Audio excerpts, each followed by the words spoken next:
নমস্কার বন্ধুরা, সংসারের সাতকাহন থেকে আমি প্রিয়া বলছি। কেমন আছেন সবাই? আশা করছি সবাই খুব ভালো আছেন।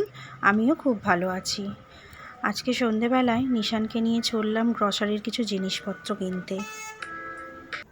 মাসের শুরুতেই গ্রসারির সমস্ত জিনিস তোলা হয়ে যায়, তবুও মাসের মাঝখান থেকে কিছু কিছু জিনিস আবার কিনতে হয়। সেটা একমাত্র আমরা মহিলারাই, যারা সংসার করি তারাই বুঝবো, তাই না? আমার বাড়ির খুব কাছেই গ্রসারি শপটা। তো সন্ধ্যেবেলা মা আর ছেলে মিলে একটা রিক্সা ধরে দুজনে মিলে চলে গেলাম গ্রসারির জিনিসপত্রগুলো কিনতে। আমার বাড়ি থেকে খুব বেশি হলে মিনিট 15 হবে। চলে এসেছি গ্রসারি শপে। যার যেটা কাজ সে এসেই সেটা শুরু করে দিয়েছে। নিশানের কথা বলছি। এসেই বাস্কেট নিয়ে ওর পছন্দের জিনিসগুলো নিতে শুরু করে দিয়েছে। এই কাজটা করতে না ও খুব ভালোবাসে। সেই জন্য প্রত্যেক মাসে আমরা মা ছেলে মিলেই এই দায়িত্বটা পালন করি। আমার সংসারের গ্রসারির যা জিনিসপত্র লাগে আমরা মা ছেলে মিলেই সব তুলে নিই। ওর বাবাকে এই কাজটায় হাত লাগাতে হয় না। সেটা ঠিকই আছে, কিন্তু একটা চিন্তা থেকেই যায়। সেটা হলো, আমি কোনো প্রকারে নিশানকে চিপস চকলেট এই কাউন্টারগুলো থেকে ওর চোখ আড়াল করাতে পারি না। সে যাই হোক, আমার তো বেশ লাগে আমার ছেলের সঙ্গে এইভাবে জিনিস কেনাকাটা করতে।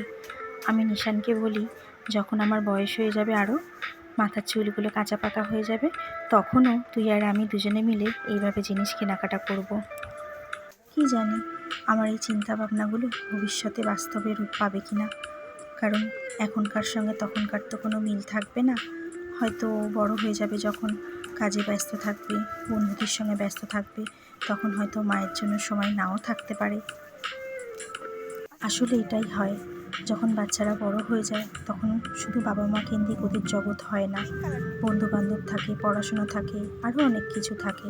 সেগুলো আমাদের বাবা মাকেও বুঝতে হবে। ভবিষ্যতের কথা আমি জানি না। আমি বর্তমানে আমার ছোট্ট নিশানের সঙ্গে এই ছোট ছোট কাজগুলো করে খুব সুখ পাই। যেমন ওকে নিয়ে এরকম শপিংয়ে আসা, ফুচকা খেতে যাওয়া, পার্কে যাওয়া, এইগুলোই সারা জীবন আমার স্মৃতি হয়ে থাকবে।